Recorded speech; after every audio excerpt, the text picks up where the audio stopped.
গতকাল যেটা আমরা দেখতে পেলাম, হাতে নোয়া পড়ার কারণে অনেক পরীক্ষার্থী পরীক্ষা হলে ঢুকতে পারলো না এবং পরীক্ষাও দিতে পারলো না। বলছি স্যার, এত ঘেরাটোপ, এত কড়াকড়ি, এরপরেও কি মনে হয় স্যার, স্বচ্ছ নিয়োগ কি হবে, বা আপনার মতে কি বলে যে এখনো কি কি দুর্নীতির পথ এখনো খোলা খোলা আছে? নোয়া পরে ঢুকতে পারবে না, কিন্তু মোবাইল নিয়ে সেখানে অনেকে ঢুকেছে। ইনভিজিলেটর তিনি মোবাইল ঘাঁটছে, সব ক্ষেত্রে কি তাকে ঢুকতে দাও? 20 নম্বরের ইন্টারভিউ আপনি দেখবেন স্বজন পোষণ হবেই একেবারেই। যত বলুক আমরা ক্যামেরা দিচ্ছি, এই দিচ্ছি, ইত্যাদি দিচ্ছি। স্কুল সার্ভিস কমিশনের অপব্যবস্থা আরেকবার চোখে আঙুল দিয়ে দেখিয়ে দিল। বলেছে তোমরা ক্রিস্টাল পেন নিয়ে যাবে, মানে রিপিল দেখা যাবে, তাই না? স্বচ্ছ পেন নিয়ে যাবে। সব গেছে, তাদের স্বচ্ছ পেন কেড়ে নিয়েছে অনেকের, নিয়ে এই দেখুন এইটা দিয়েছে স্কুল সার্ভিস কমিশন। এটা কি স্বচ্ছ পেন? 7 তারিখে যে পাস গ্রেডের পরীক্ষা হয়েছিল তার কোয়েশ্চেন তুলনামূলক সোজা হয়েছিল, এবং যেটা অনার্স, গতকাল হলো অনার্স গ্রেডের পরীক্ষা, তার কোয়েশ্চেন তুলনামূলক শক্ত হয়েছিল। বলছি স্যার, এই যে কোয়েশ্চেনের তারতম্য, বলছি এটা কি মূলত এই পাস আর অনার্সের জন্য, নাকি এখানেও নতুন কোনো রহস্য রয়েছে বলে মনে বলেছে? পরীক্ষা নির্বিঘ্নে হয়েছে। অনেক জায়গা আছে সে জায়গায় নির্বিঘ্নে পরীক্ষা হয়। দর্শক বন্ধুদের জানাচ্ছে এই টেকনিক্যাল দিক এখনো কেউ বলেনি। আগামীকাল 16 তারিখ SLST গ্রুপ সিডির ফর্ম ফিল আপ হবে, ঠিক আছে? আচ্ছা, আজকের এই সময় হয়ে গেল 5টা, অযোগ্যদের লিস্ট কই? স্কুল সার্ভিস কমিশন ছেলেদের দিয়েছে এটা, এইটাই স্বচ্ছ। যোগ্য চাকরিহারার মধ্যে তো অযোগ্য চাকরিহারারাও আছে, যে 6000-এর মতো তো আছে। এমনি প্যানেল শেষ হওয়ার পরে 3000 জন লুকিয়ে আছে। এত মানে দুর্নীতি থেকে ঘা খেয়েছে সারা ভারতবর্ষের কাছে, কলঙ্কের লজ্জার ব্যাপার। তবুও কেন এরম করছে?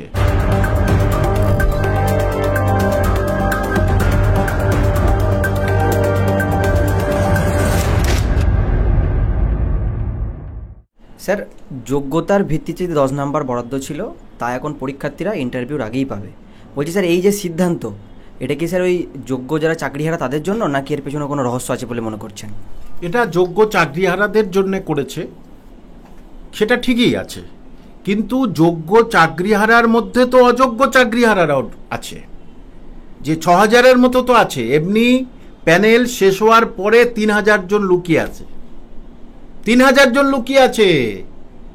তাহলে এটা ওই যে 1806 জনের মতো এরা তো অযোগ্য বলে হয়েছে, তাহলে আর বাদ বাকি যে 4000 4500 তারা, তাদের নেবার একটা পরিকল্পনা। যোগ্যরা পাক, আবার বলছি, শিক্ষক হয়ে। আর তাহলে ওই ওদের জন্য কি ব্যবস্থা? সুপ্রিম কোর্ট জিজ্ঞেস করলো কল্যাণ ব্যানার্জিকে, আপনাদের ওই অযোগ্য লিস্ট নিয়ে এত গোলমাল কেন, আর কোথায়? বলছে আর আছে, কিন্তু তারা অযোগ্য, তারা পাশ করেনি। তাহলে সে অযোগ্য হয় কি করে? তাহলে তাদের লিস্ট না দিলেই কিন্তু প্যানেল রেজাল্ট বার হয়ে গেলে কিন্তু ঝামেলা আছে। এটা একদম পরিষ্কার, বিকাশ রঞ্জন তাই বলছে, এবং সেটা তো ন্যায় কথা। বিকাশবাবু যা বলছে ন্যায়। স্যার, প্রাক্তন বিচারপতি অভিজিৎ গঙ্গোপাধ্যায় তিনি বলেছিলেন, আপনিও বললেন, এই লিস্টে মোটামুটি নাম থাকা দরকার ছিল অযোগ্যদের 5000 থেকে 6000, কিন্তু স্যার যে দেখা যাচ্ছে আমরা লিস্টে নাম পেলাম 1806 জন। বলছি স্যার, অযোগ্য যদি থেকেই থাকে, তাহলে আবার কি তাদের ঘুরপথে নিয়োগ করার চেষ্টা চলছে এই SSCর তরফ থেকে? সেটাই তো, মানে কোনো স্বচ্ছতা নেই, নামে স্বচ্ছতা। সুপ্রিম কোর্টের সঙ্গেও প্রতারণা করছে, দেশের আইন ব্যবস্থার সঙ্গেও প্রচারণা, বিচার ব্যবস্থার সঙ্গে প্রচারণা করছে, যে তাদেরকে নিতেই হবে যেন তার উপকারে। তাতে পরীক্ষা ভণ্ডুল হয়, হোক গে, কিছু যায় আসে না। আরেকটা মারাত্মক পয়েন্ট দেখুন, দর্শক বন্ধুদের জানাচ্ছে এই টেকনিক্যাল দিক এখনো কেউ বলেনি। আগামীকাল 16 তারিখ SLST গ্রুপ সিডির ফর্ম ফিল আপ হবে, ঠিক আছে? আচ্ছা, আজকের এই সময় হয়ে গেল 5টা, অযোগ্যদের লিস্ট কই? গ্রুপ সিডির লিস্ট কই? তাহলে গ্রুপ সিডির তো ফর্ম ফিল আপ করবে। কিরকম সাধু মন, বুঝতে পারলেন? এদের মন একদম স্বচ্ছ নয়, অসাধু কাজ করার জন্য রেডি আছে।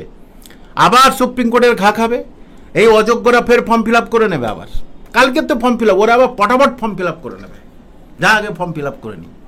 তাহলে এত মানে দুর্নীতি থেকে ঘা খেয়েছে সারা ভারতবর্ষের কাছে, কলঙ্কের লজ্জার ব্যাপার।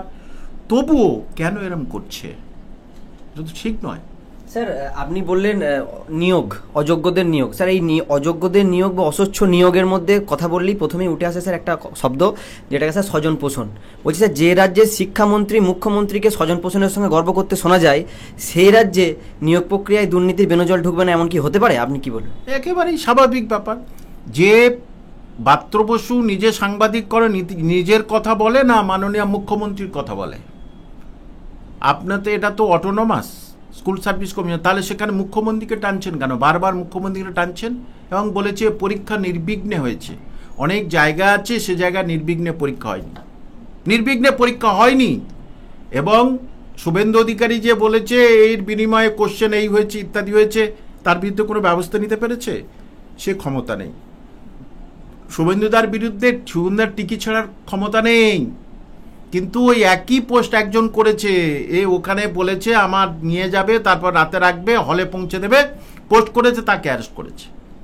মানে লম্বা চুল কানে দুল যারা, তারা ওই নরমদের বেশি পছন্দ করে, নরমদের উপরে হাউতাস বেশ করে আর কি, লাঠি ঘোড়ায়। কই শুভেন্দুদার প্রতি কিছু করতে পারলে না। এদিকে সিদ্ধার্থ মজুমদার বলছে না ওরকম কোনো কিছু ঘটেনি, তাহলে তার বিরুদ্ধে ব্যবস্থা নেবেন তো?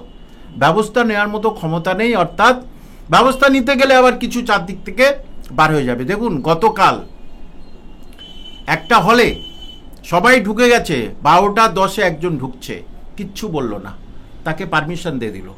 তার মানে নিশ্চয়ই তৃণমূলের কোনো লিডার কেউ বলে দিয়েছিল, ও তাহলে তৃণমূলের এই এদের জন্য আলাদা রুম। এবং আরেকটা কি হলো, তারা বলছে যে খাম খোলা, হলে এসেছে খাম খোলা। আমরা বললাম কেন খাম খোলা ইত্যাদি এসব বললাম, যে তখন বলছে তোমাদের পরীক্ষা বন্ধ করে দেবো, তোমার পরীক্ষা থেকে বাতিল করে দেবো এখানে।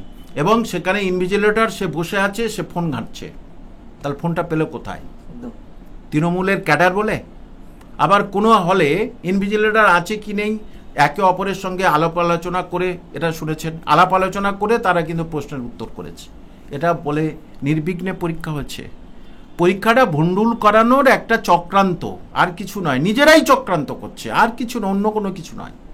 স্যার আর একটা তথ্য যেটা পাওয়া যাচ্ছে, আমরা পরীক্ষার্থীদের সঙ্গে কথা বলেছি এবং যেটা জানা যাচ্ছে স্যার, 7 তারিখে যে পাস গ্রেডের পরীক্ষা হয়েছিল তার কোশ্চেন তুলনামূলক সোজা হয়েছিল, এবং যেটা অনার্স, তার গতকাল হলো অনার্স গ্রেডের পরীক্ষা, তার কোশ্চেন তুলনামূলক শক্ত হয়েছিল। বলছি স্যার এই যে কোশ্চেনের তারতম্য, বলছি এটা কি মূলত এই পাস আর অনার্সের জন্য, নাকি এখানেও নতুন কোনো রহস্য রয়েছে বলে মনে করছে? আমি জানি না। দেখুন, নবম দশম শিক্ষক শিক্ষিকা নিয়োগের যে প্রশ্নটা হয়েছিল সেটা কিন্তু সেটা শিক্ষক নিয়োগের জন্য পরীক্ষার প্রশ্ন নয়, ওটা ক্লাস 9-10-এর পরীক্ষার জন্য প্রশ্ন হয়েছে। আমার অভিজ্ঞতা থেকে বলছি, ছাত্রছাত্রীরা তাই বলছে। আর একাদশ দ্বাদশটা ঠিক হয়েছে, বেশ ঘুরিয়ে ঘাড়িয়ে প্রশ্ন হয়েছে।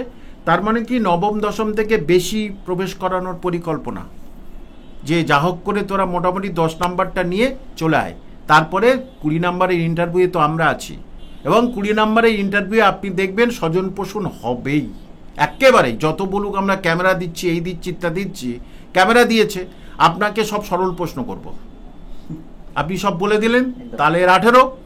আর যার আমরা নেবই না, বাতিল করবো, তার সব কঠিন প্রশ্ন ধরবো, সে বলতে পারবে না। তা ক্যামেরার সামনে ক্যামেরা দিয়ে কি হবে?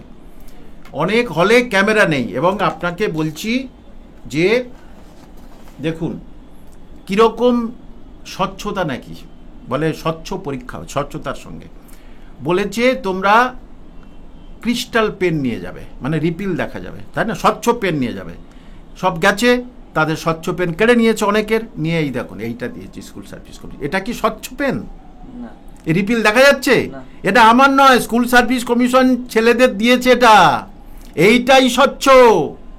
তুমি যেটা এনেছো ওটা রিপিল দেখা যাচ্ছে, ওটা স্বচ্ছ নয়। এই রিপিল দেখা যাচ্ছে, এটাই স্বচ্ছ। ভাবা যায়? এটা আমি দর্শক বন্ধুদের দেখাচ্ছি, এটা নাকি স্বচ্ছ। স্কুল সার্ভিস কমিশন এই পেনটা দিয়েছে। আর এটা দেখে বোঝাচ্ছে আমরা নিজেরাই অস্বচ্ছ, ভিতরে কি ঘটছে আমরা জানতে দিচ্ছি না। স্কুল সার্ভিস কমিশনের ভেতরে কি ঘটছে আমরা জানতে দিচ্ছি না। আমরা যেমন বাইরে কালারফুল, মানে 50 টাকার ভ্যান চালাতো, সে 50 লাখ টাকা করেছে। সাইকেল গ্যারেজে কাজ করতে দেখেছেন পশ্চিম মেদিনীপুরে, সে বিশাল বিল্ডিং করেছে বালির কারবার করে, তোলাবাজি করছি। তাহলে আমরা বাইরে কালারিং আছি, ভেতরে কি হচ্ছে আমরা জানতে দেবো না। সেই জন্য এই পেনটা গিফট করেছে সমস্ত ছাত্রছাত্রীদের। ভাবা যায় কোনো দিনই? মুখে এক বলছে, এটা তারা সার্কুলার দিয়েছে আর পেন দিচ্ছে তাদের। এটা তাহলে এইটা থেকে কি বোঝায় যে আদৌ পরীক্ষাটা স্বচ্ছতার সঙ্গে হয়েছে বা হয়নি সেটা অনেকেই জেনে গেছে। রেজাল্টটা কি স্বচ্ছতার সঙ্গে হবে? প্রশ্ন এটাই। স্যার একদম আমার শেষ প্রশ্ন, স্যার আপনি এই নিয়োগ প্রক্রিয়া কার্যক্রমের সাথে অনেকদিন থেকে অবগত। বলছি স্যার, গতকাল যেটা আমরা দেখতে পেলাম, হাতে নোয়া পড়ার কারণে অনেক পরীক্ষার্থী পরীক্ষা হলে ঢুকতে পারলো না এবং পরীক্ষাও দিতে পারলো না। বলছি স্যার, এত ঘেরাটোপ, এত কড়াকড়ি, এরপরেও কি মনে হয় স্যার স্বচ্ছ নিয়োগ কি হবে, বা আপনার মতে কি বলে যে এখনো কি কি দুর্নীতির পথ এখনো খোলা আছে?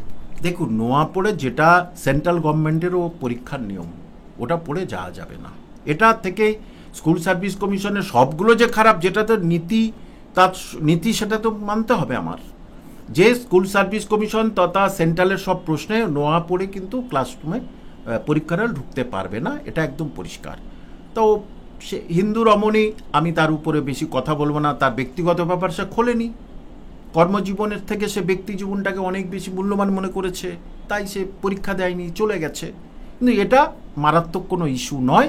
কিন্তু পরীক্ষার হলে যেটা নিয়ম সেটা নিয়ম, অর্থাৎ ওইটা পরে ঢুকছে না। এবার আরেকটা বলছি যে ওই নোয়া পরে ঢুকতে পারবে না, কিন্তু মোবাইল নিয়ে সেখানে অনেকে ঢুকেছে এবং অনেকে ওই যে বললাম যে ইনভিজিলেটর, তিনি মোবাইল ঘাঁটছে, সময় পার হয়ে যাবার পরে প্রবেশ করেছে, তারপরে প্রশ্ন কাটা সেখানেও হয়েছে, এই সমস্ত নানা রকম চারদিকে দেখা যাচ্ছে। তাহলে সব ক্ষেত্রে কি তাকে ঢুকতে দাও?